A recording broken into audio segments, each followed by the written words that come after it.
এফুটা হাঁহিৰে হাঁহি সামৰিলে হিয়া মোৰ মৰহি যায়।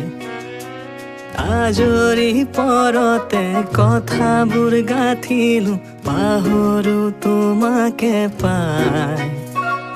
মৰম কি এনেকুৱাই, মৰম কি এনেকুৱাই, মৰম কি এনেকুৱাই, মৰম কি এনেকুৱাই।